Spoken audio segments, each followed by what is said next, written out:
Stop trying to force yourself to be disciplined. That's exactly why you keep failing. What if I told you there's a way to rewire your brain so that discipline stops feeling like punishment and starts feeling natural? Stay with me, because what I'm about to share will change everything you thought you knew about self-control. Look, we've all been there. You set a goal, you're excited for maybe 2 days, and then it all falls apart. You blame yourself. You think you're lazy or broken or just not cut out for success. But here's the truth nobody's telling you. Your brain isn't wired to enjoy discipline the way most people try to practice it. You're fighting against millions of years of evolution, and you're using the wrong tools. But once you understand how your mind actually works, you can stop fighting and start flowing. You can make discipline feel so natural that you won't even recognize the person you used to be. Think about the last time you tried to stick to something difficult.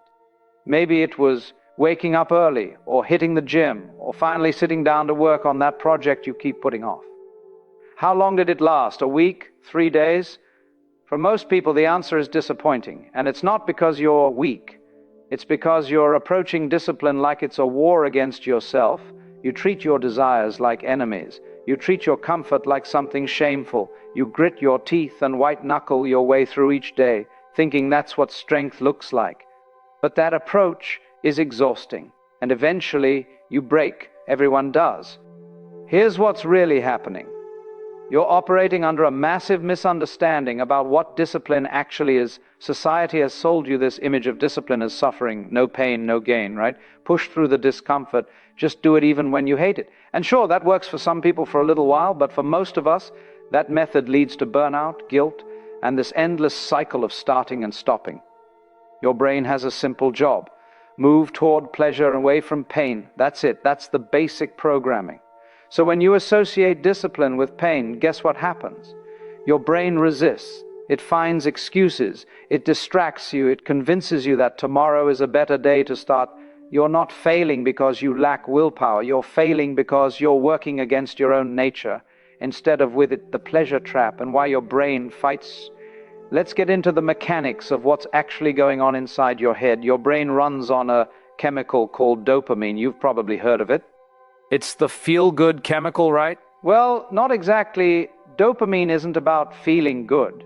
It's about wanting, it's about anticipation. It's the chemical that makes you crave things. Now, here's where it gets interesting. Every time you get a quick hit of pleasure, your brain releases dopamine. Scroll through social media. Dopamine. Eat something sweet. Dopamine. Watch another episode instead of going to bed. Dopamine. Your brain loves this stuff. But here's the problem. These quick hits are training your brain to expect instant rewards. When you try to do something that requires discipline, something where the reward is far away in the future, your brain doesn't get that same chemical rush.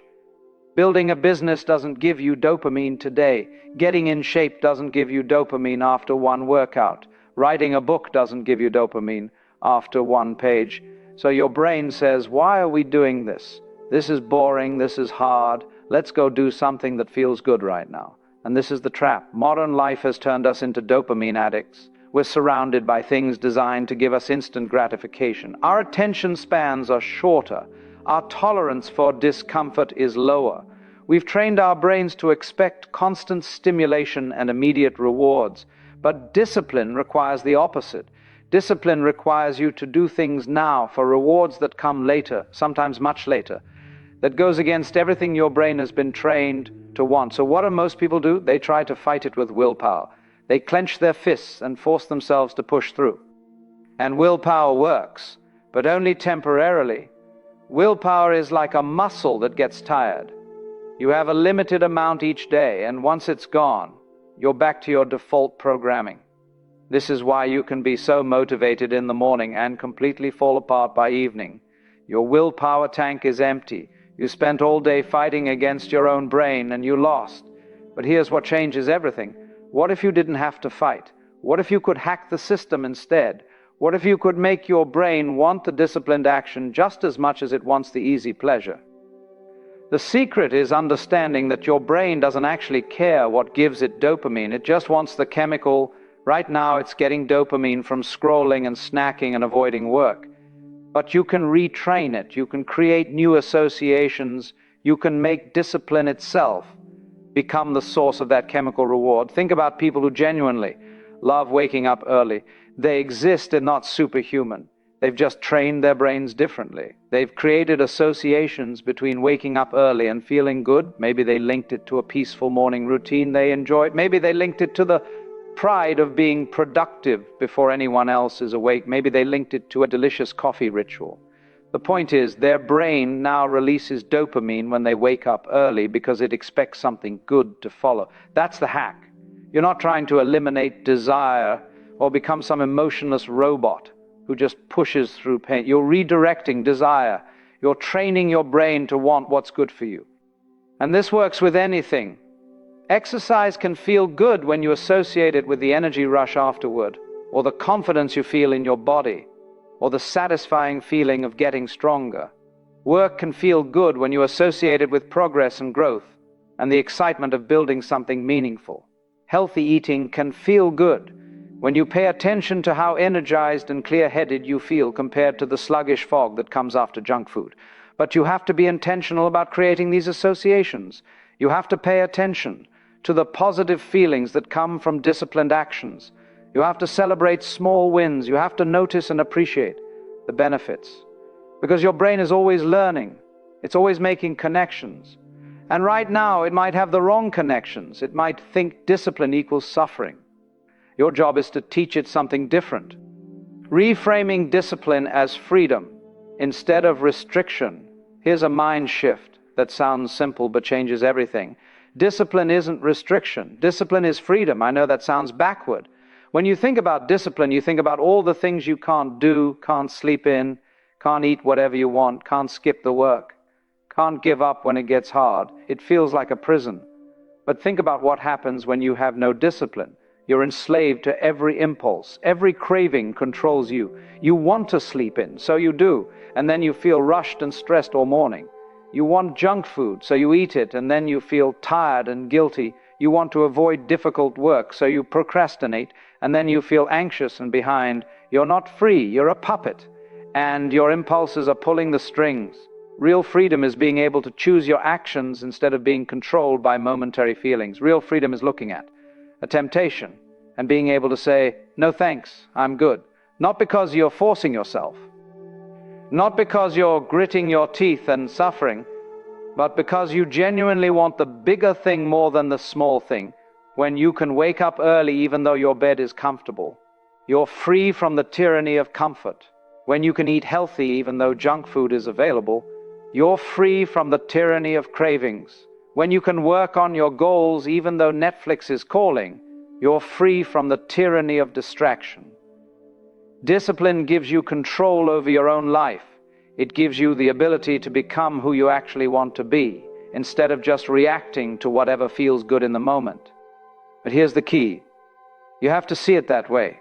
You have to reframe it in your mind. If you keep thinking of discipline as sacrifice, as giving things up, as denying yourself, then your brain will keep resisting it. But if you start thinking of discipline as gaining control, as building freedom, as investing in your future self, everything changes. Every time you choose the disciplined path, don't think, oh, I have to do this hard thing. Instead, think, I'm choosing to be free. I'm choosing to be in control. I'm choosing my future over my present impulse. That shift in language, that shift in framing, actually changes the neurological response in your brain. Words matter. The story you tell yourself matters. If the story is, I'm forcing myself to suffer for some distant goal that might not even matter, you'll quit.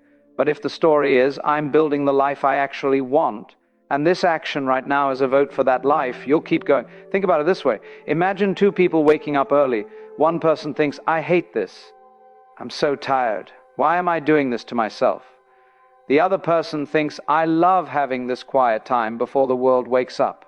I love how productive I feel. I love being someone who does what they say they'll do. Same action, completely different experience, completely different result.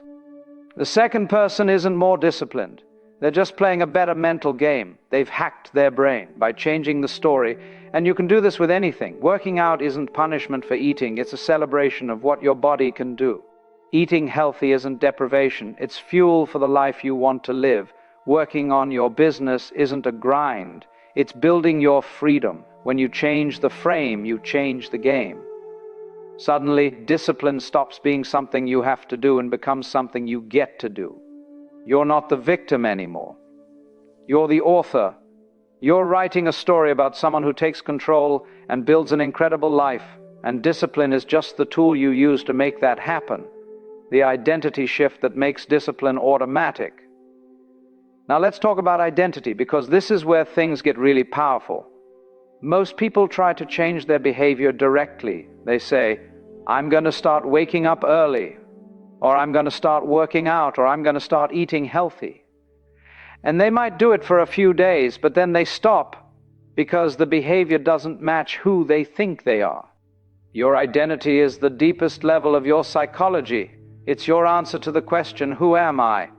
And here's the thing, you will always act in alignment with your identity. Always, even if you consciously want to change, even if you have good reasons, if the change conflicts with your identity, you'll sabotage yourself.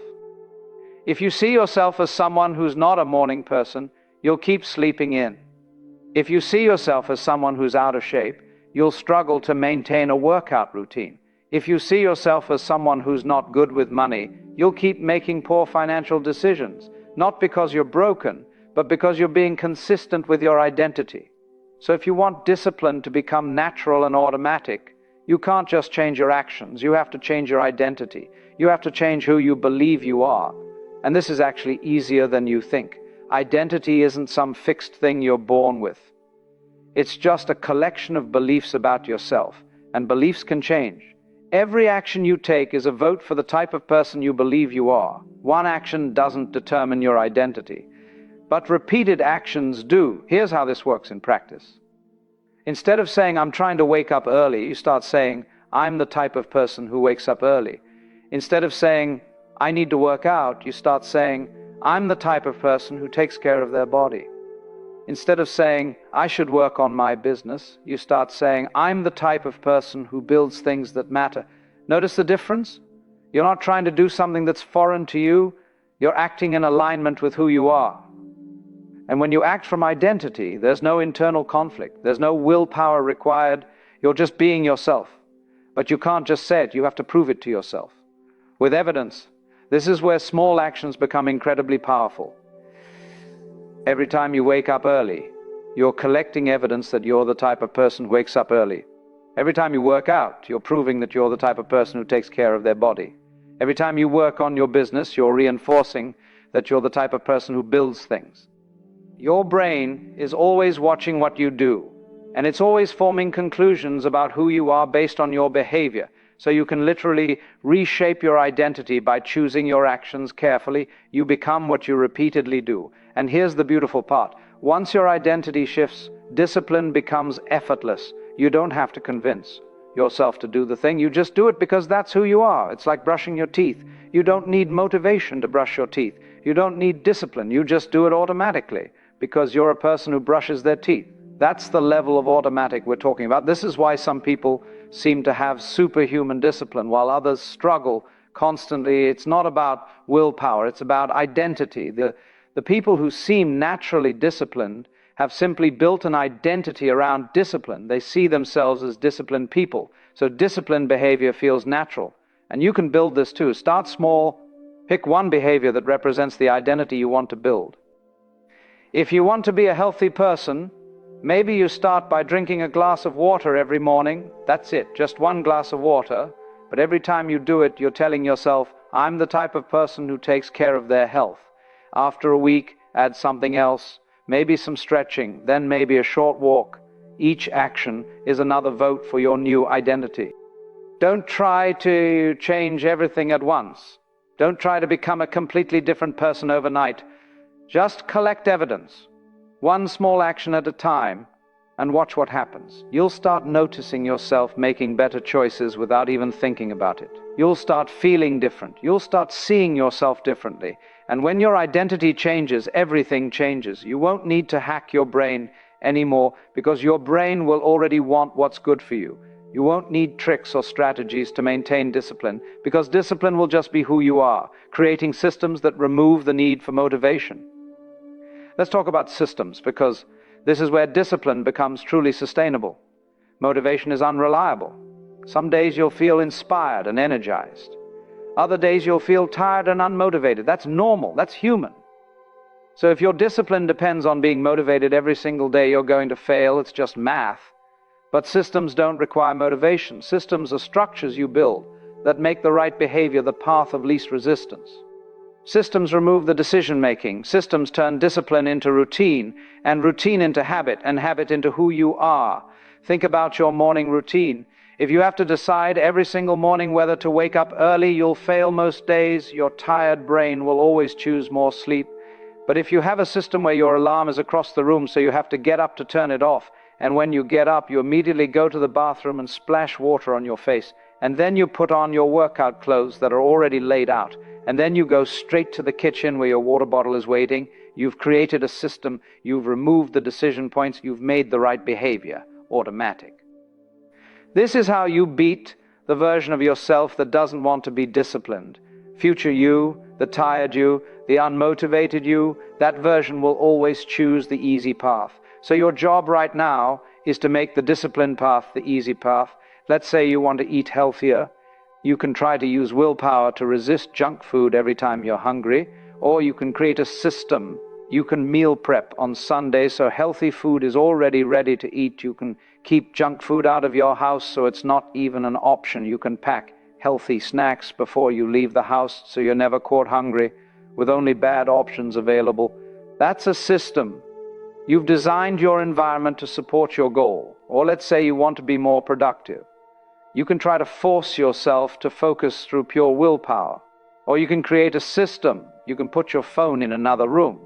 You can use website blockers during work hours. You can time block your calendar so you know exactly what you should be working on at any given moment. You can create a dedicated workspace that your brain associates with focus.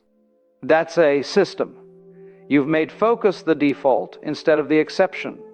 The most successful people don't rely on discipline alone. They rely on systems that make discipline unnecessary. They set up their lives so that doing the right thing is easier than doing the wrong thing. And here's what's powerful about systems. They compound. One good system makes the next system easier to implement. When you have a morning routine, it's easier to add a workout. When you meal prep, it's easier to control your nutrition. When you time block your calendar, it's easier to get deep work done. Systems build on systems, and before you know it, your entire life is structured around success. But you have to be honest about your weaknesses. You have to know where you're going to struggle, and you have to build systems that protect you from yourself. If you know you'll hit snooze, put your alarm across the room. If you know you'll get distracted by your phone, leave it in another room. If you know you'll skip the gym if you have to think about it, schedule it on your calendar and treat it like a meeting. You can't miss. This isn't about being perfect. This is about being strategic. You're not stronger than your biology. You're not immune to temptation. But you're smart enough to design a life that works with your nature instead of against it. And the beautiful thing is, once your systems are in place, they run on autopilot. You don't have to think. You don't have to decide. You just follow the system. And over time, the system becomes so automatic that it doesn't even feel like discipline anymore. It just feels like life, the uncomfortable truth about why most people never change. Now, I need to tell you something that might be hard to hear, but it's the truth you need if you're actually going to make this work. Most people never change. Most people will watch this video, nod along, feel inspired for about 20 minutes, and then go right back to their old patterns. And the reason why is simple. They're not willing to be uncomfortable. Here's the uncomfortable truth. In the beginning, discipline will feel hard. Even with all the hacks, even with the right mindset, even with good systems, there's still going to be a period where it feels unnatural. There's still going to be resistance. There's still going to be a voice in your head saying, let's just start tomorrow. That voice never goes away completely. You just get better at not listening to it, but you have to be willing to feel uncomfortable for a while. You have to be willing to do things that don't feel good yet. You have to be willing to suck at something before you get good at it. Most people aren't willing to sit with that discomfort. They want a magic solution. They want a pill they can take or a trick that makes everything easy instantly. But that doesn't exist. Change requires you to do things differently. and doing things differently feels weird and awkward and uncomfortable at first. That's not a problem. That's not a sign you're doing it wrong. That's just part of the process. Think about learning any new skill. When you first learned to drive, it was overwhelming. You had to think about every little thing, check the mirrors, watch the speed, stay in your lane, signal, brake, accelerate. It felt impossible, but you did it anyway. You sat with the discomfort, you made mistakes, you kept going. And now you can drive without even thinking about it. It's automatic. Discipline is the same. Right now, it feels hard because it's new. Your brain hasn't built the neural pathways yet, but if you keep showing up, if you keep taking the actions even when they feel uncomfortable, those pathways will form. And eventually, discipline will feel as natural as driving, but you have to commit to the awkward phase. You have to commit to being bad at it for a while. You have to commit to failing and trying again and failing and trying again until it finally clicks. And here's what nobody tells you. The discomfort doesn't last. It really doesn't. The first week is hard. The second week is a little easier. The third week is easier still. By the time you hit a month, it's significantly easier. By the time you hit 3 months, it's just part of who you are. But you have to make it through those first few weeks. That's where most people quit. They quit right before it gets easier. They quit right before the breakthrough. They quit right before the new behavior becomes automatic. And then they convince themselves they're just not cut out for discipline. But that's not true. They just didn't wait long enough. So here's my challenge to you. Commit to discomfort, not forever, just for a little while. Pick one behavior, just one. Something that represents who you want to become, and do it every single day for 30 days. No matter what, even if it feels hard, even if you don't want to, even if you mess up and have to start over, just keep going. Don't try to change your whole life at once. Just change one thing. Prove to yourself that you can do it. Prove to yourself that you're stronger than your excuses. Prove to yourself that you can sit with discomfort and come out the other side better for it. Because once you do it once, you'll know you can do it again. You'll have evidence, you'll have proof. And that evidence will change everything. It'll change how you see yourself. It'll change what you believe is possible, and from there you can build anything. So let's bring this all together. Discipline doesn't have to be a constant battle. You don't have to force yourself through life with clenched fists and gritted teeth. You can hack your brain, you can make discipline feel natural, but you have to work with your psychology instead of against it. First, understand that your brain is driven by dopamine and wants pleasure. Instead of fighting that, redirect it. Create positive associations with disciplined behaviors. Make your brain want the things that are good for you. Second, reframe what discipline means. It's not restriction, it's freedom. It's not suffering. It's taking control of your life. Change the story you tell yourself, and you change the experience. Third, shift your identity. Stop trying to do disciplined things and start being a disciplined person. Every action is a vote for the type of person you're becoming. Collect evidence through small, consistent actions until your identity changes. Fourth, build systems that make discipline automatic. Don't rely on motivation. Create structures and environments that make the right behavior the path of least resistance. And fifth, accept that change requires temporary discomfort. There's no way around it, but the discomfort doesn't. Last, if you keep going, most people quit right before it gets easier. Don't be most people. You have everything you need right now to become someone you're proud of. You don't need more information. You don't need to wait for the perfect moment. You just need to start. Pick one thing, do it today, and then do it again tomorrow. And the day after that, the person you want to be is built one small decision at a time. If this resonated with you, subscribe so you don't miss what's coming next.